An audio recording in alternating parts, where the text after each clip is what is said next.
এখানে দেখো বলা আছে যে খ নাম্বার অংশে মোট সম্পত্তি ও দায়ের পরিমাণ নির্ণয় করো। এখানে এই যে একটি অসম্পূর্ণ রেওয়া মিল দেয়া আছে, এই অংশটির ক অংশ কিন্তু আমার পূর্বের ভিডিওতে করে দেওয়া আছে বিস্তারিতভাবে। এখন আমরা এই যে মোট সম্পত্তি ও দায়ের পরিমাণ নির্ণয় করব, এই অংশটির সমাধান করব। তো এটি করার জন্য আমাদের কি করতে হবে, দেখো আমরা এখানে লিখি যে বিষয়টা হচ্ছে মোট সম্পত্তি ও মোট দায়ের পরিমাণ নির্ণয়। এটি আমরা এখানে লিখে দিলাম যে মোট সম্পত্তি ও মোট দায়ের পরিমাণ নির্ণয়। এখন এইখানে দেখো, এইখানে যেহেতু দুইটা বিষয় আছে, একটা হচ্ছে মোট সম্পত্তি, তাহলে এই মোট সম্পত্তি করার জন্য আমরা এখানে কি করব, এখানে যে আমরা বিবরণের ছক অঙ্কন করেছি, এখানে আমরা কি করব, এখানে আমরা এই ছকগুলোর মধ্যে আগে সম্পদ সমূহ লিখব, যে সম্পদ সমূহ, যেহেতু আমাদের দুটো বিষয় নির্ণয় করতে বলছে। এখন সম্পদ সমূহের মধ্যে এখন প্রথমে আসো। প্রথমে দেখো বলছে যে হাতে নগদ, মনে রাখবে যে হাতে নগদ বা প্রারম্ভিক উদ্বৃত্ত যদি সেটা ব্যাংক হোক, সেটা তো রেওয়া মিলে বা সম্পদ হিসেবে গণ্য করা যাবে না, তার মানে এটি সম্পদ নয়। কিন্তু হাতে নগদের এই যে 31 তারিখের এইটা কিন্তু সম্পদ হিসেবে ধরা যাবে। অর্থাৎ উদ্বৃত্ত যদি 1 তারিখ এবং 31 তারিখ দুটো থাকে, অর্থাৎ বা একটাই থাকে, যদি প্রারম্ভিক উদ্বৃত্ত থাকে সেটা কিন্তু সম্পদ হিসেবে গণ্য করা যাবে না। কারণ কি? কারণ হচ্ছে দেখো, আমরা এখানে 2024 সালের 31 ডিসেম্বরেরটা করতেছি, সুতরাং প্রারম্ভিক এবং উদ্বৃত্ত কখনোই সম্পদ হিসেবে গণ্য হবে না। তাহলে প্রথম, তারপরেরটা কি, পরেরটা দেখো এখানে বলছে যে কল কবজা। তাহলে এই কল কবজা এটা কিন্তু সম্পদ, এই কল কবজাটা হচ্ছে সম্পদ। তাহলে আমরা নিয়ে আসলাম কল কবজা। টাকার পরিমাণ কত, দেখো কল কবজার টাকার পরিমাণ হচ্ছে আমাদের 42,000। তাহলে 42,000 দিয়ে দিলাম আমরা, 42,000 হচ্ছে আমাদের এখানে টাকার পরিমাণ। তাহলে 42,000 টাকা। এরপরেরটা দেখো বলছে কি 10% ব্যাংক ঋণ। ঋণ, ঠিক আছে, তুমি যদি ঋণ নাও সেটা তো আর সম্পদ হয় না, সেটা অবশ্যই দায়। তারপরে কি আছে, বকেয়া ভাড়া। দেখো ভাড়া কি, ভাড়া কিন্তু একটি ব্যয়। তাহলে ভাড়া যেহেতু ব্যয়, কিন্তু এখানে কি বলা আছে, এখানে বলা আছে বকেয়া ভাড়া। আবার এই ব্যয়টা কি আছে, বাকিতে আছে। তাহলে ব্যয়ের বাকি, ব্যয় যদি তুমি বাকি রাখো, তাহলে সেটা অবশ্যই কি, দায়। কিন্তু আমরা নির্ণয় করতেছি সম্পদ, সুতরাং এটি একটি দায়। তারপরে দেখো বলছে কি আসবাবপত্র। এই যে আসবাবপত্র, আমরা জানি যে আসবাবপত্র অবশ্যই কি, আসবাবপত্র অবশ্যই আমাদের সম্পদ। আসবাবপত্রের টাকার পরিমাণ কত, দেখো এখানে আসবাবপত্রের টাকার পরিমাণ হচ্ছে আমাদের 10,000 টাকা। তাহলে আসবাবপত্র হচ্ছে আমাদের 10,000 টাকা। এরপরে বলছে দেখো ব্যাংক জমার উদ্বৃত্ত 1 এটি তো আর সম্পদ নয়। তাহলে ব্যাংক জমার উদ্বৃত্ত কোনটা সম্পদ হবে, এই যে ব্যাংক জমা যেটা 31 তারিখে আছে এইটা সম্পদ হবে। আমরা যেহেতু সিরিয়ালি করতেছি, তাহলে সিরিয়ালি যাচ্ছি, তাহলে এটি আমাদের সম্পদ নয়। তারপরে আছে কি দেখো সুনাম। আমরা জানি কি সুনাম একটি অলিক সম্পদ, অর্থাৎ অদৃশ্য, অস্পর্শনীয় বা ভুয়া সম্পদ। এই যে সুনাম একটি আমাদের সম্পদ। তাহলে সুনাম কিন্তু কি সম্পদ, এটিকে বলা হয় আমাদের সুনাম হচ্ছে অলিক সম্পদ। কত টাকা, 10,000 টাকা। তাহলে সুনামকে দিয়ে দিলাম 10,000 টাকা। এরপরে কি বলা আছে দেখো হাতে নগদ। এই যে দেখো হাতে নগদ, আমরা কিন্তু এইটাকে সম্পদ ধরি নেই, 1 তারিখেরটাকে সম্পদ ধরে নেই। আমরা সম্পদ ধরবো হাতে নগদ 31 তারিখেরটা। তাহলে হাতে নগদ 31 তারিখেরটা হচ্ছে আমাদের কি, সম্পদ। তাহলে 31 তারিখেরটা আমরা সম্পদ দিলাম। কত টাকা বলা ছিল, দেখো হাতে নগদের হলো এখানে 8,000 টাকা। তাহলে 8,000 টাকা হচ্ছে আমাদের সম্পদ। এরপরে বলছে দেখো কি লভ্যাংশ প্রদান। এটি কি বলাই আছে, লভ্যাংশ প্রদান। প্রদান মানে প্রতিষ্ঠান বা ব্যবসা প্রতিষ্ঠান থেকে যে লাভ হয় সেটি আমাদের লভ্যাংশ আকারে শেয়ার হোল্ডারদের মাধ্যমে প্রদান করা হয়েছে, সুতরাং এটি তো আর সম্পদ নয়। আমরা নির্বাচন করতেছি সম্পদগুলা। এরপরে কি বলা আছে মূলধন। এটি কি মালিকানা সত্ত্ব। ক্রয়, এটি ব্যয়। বিজ্ঞাপন ব্যয়। প্রদেয় হিসাব, এটি একটি দায়। বিক্রয় হচ্ছে আয়। এরপরে কি বলা আছে দেখো মজুত পণ্য 1 তারিখ। মজুত পণ্য কয় তারিখ, 1 তারিখ, সুতরাং এটি কি, এটিও আমাদের সম্পদ নয়। তারপরে কি বলা আছে দেখো মজুত পণ্য 31/12, যেটাকে আমরা সমাপনী মজুত পণ্য বলে থাকি। তাহলে মজুত পণ্যের হচ্ছে সমাপনীটা অবশ্যই কি, সম্পদ। কত টাকা, মজুত পণ্যের সমাপনী উদ্বৃত্ত আমাদের আছে কত টাকা, এখানে দেখো মজুত পণ্যের সমাপনী উদ্বৃত্ত 28,000 টাকা। তাহলে 28,000 টাকা অবশ্যই আমাদের সম্পদ, 28,000 টাকা সম্পদ। এরপরে বলা আছে কি দেখো বিক্রয় বাট্টা। বিক্রয় বাট্টা এটাও নয়। এরপরে বলা আছে কি ব্যাংক জমা 31/12। এই যে ব্যাংক জমা আমাদের এখানে দুইটা ছিল, ব্যাংক জমার অবশ্যই সমাপনী, আমরা যেহেতু 31 তারিখের করতেছি, তার মানে 31 তারিখে যদি আমাদের ব্যাংকে জমা টাকা থাকে সেটা অবশ্যই আমাদের কি সম্পদ। কয় তারিখের হিসাব করতেছি আমরা? 31 ডিসেম্বর তারিখের। আর 31 ডিসেম্বর তারিখে যা দেখা গেল কি আমাদের ব্যাংকে জমা আছে কত টাকা, বলছে যে 20,000 টাকা। তাহলে 20,000 টাকা অবশ্যই আমাদের কি সম্পদ। এরপরে কি আছে? প্রাপ্য হিসাব। প্রাপ্য হিসাব কি বলা হয়? প্রাপ্য হিসাব অবশ্যই সম্পদ। কি সম্পদ? এটা কি বলা হয়? চলতি সম্পদ। অর্থাৎ প্রাপ্য হিসাব কিভাবে সৃষ্টি হয়? এখানে দেখো প্রাপ্য হিসাবের পরিমাণ আছে আমাদের 10,000 টাকা। তাহলে প্রাপ্য হিসাব আমাদের হবে 10,000 টাকা। প্রাপ্য হিসাবটাকে বুঝতে হবে, অর্থাৎ তুমি যদি বাকিতে বিক্রয় বা আয় অর্জন করো, সেই টাকাটা যদি তুমি সাথে সাথেই না পাও, সেটাকে অবশ্যই কি হিসাব বলা হয়? সেটার নামই কিন্তু আমাদের প্রাপ্য হিসাব। কিভাবে প্রাপ্য হিসাব? অর্থাৎ তুমি আয় করেছো কিন্তু টাকাটা তোমার হাতে পাও নাই, তার মানে এটি হচ্ছে অবশ্যই তোমার একটি প্রাপ্য, ভবিষ্যতে পাবে। তার মানে এটি হচ্ছে আমাদের একটি সম্পদ।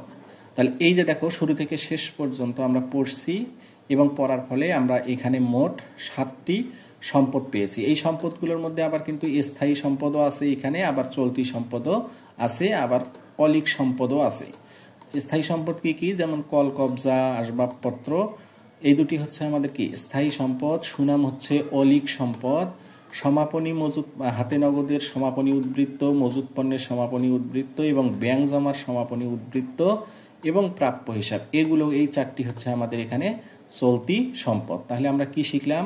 এখানে যেমন সম্পদ নির্বাচন করলাম, সে আবার পাশাপাশি কি করলাম? সম্পদের শ্রেণী বিভাগটাও আমরা শিখে নিলাম। এভাবে প্রত্যেকটা পয়েন্ট নিয়ে আমি পর্যায়ক্রমে আলোচনা করতেছি, তোমরা শুধু ভিডিওটা নিয়মিত দেখো।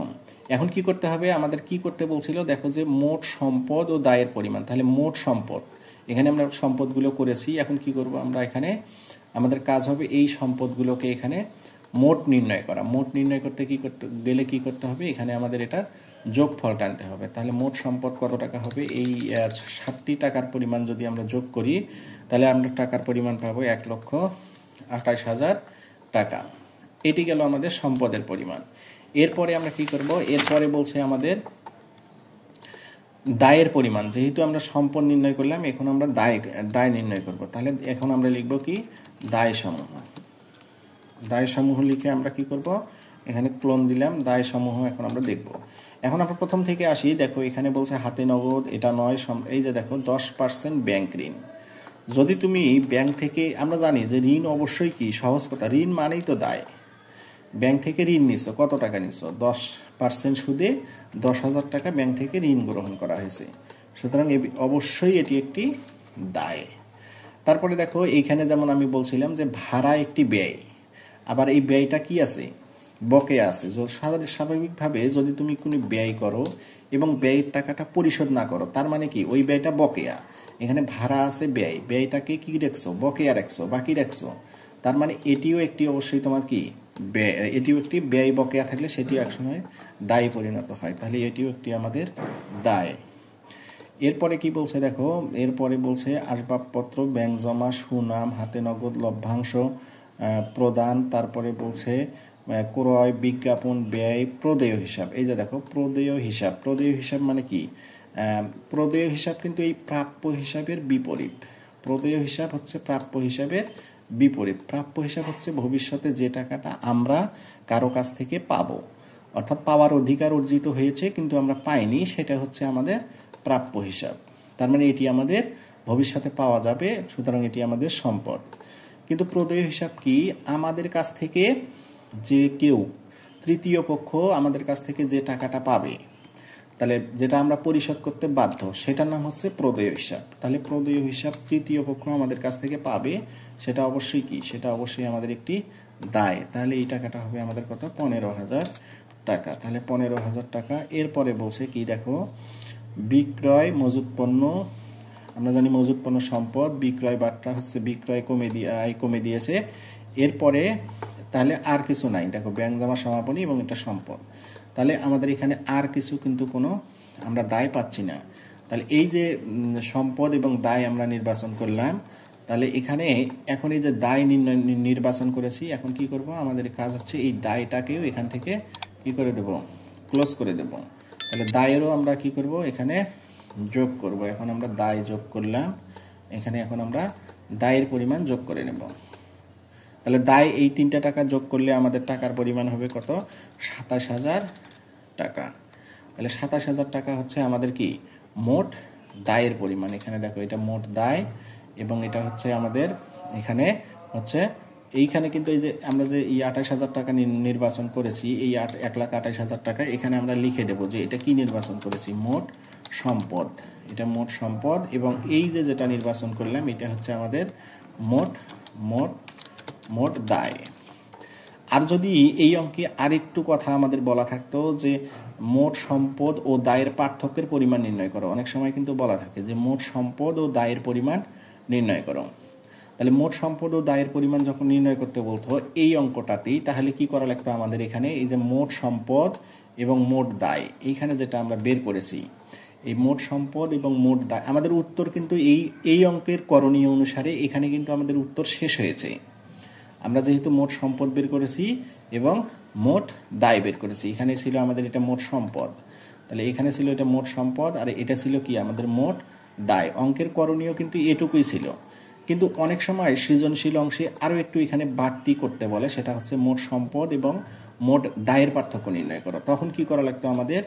তখন হচ্ছে এখানে এই যে এখানে আমাদের পার্থক্য লেখা লাগতো, যে পার্থক্য লিখতাম। কি করতাম? এখানে এই 1,28,000 থেকে এই 1 লক্ষ এখানে আবার কি করা লাগতো আমাদের? এখানে আমাদের করণীয় যেটা বিষয় ছিল সেটা হচ্ছে এখানে আমাদের আবার এখানে আন্ডারলাইন করে আমরা কি করতাম?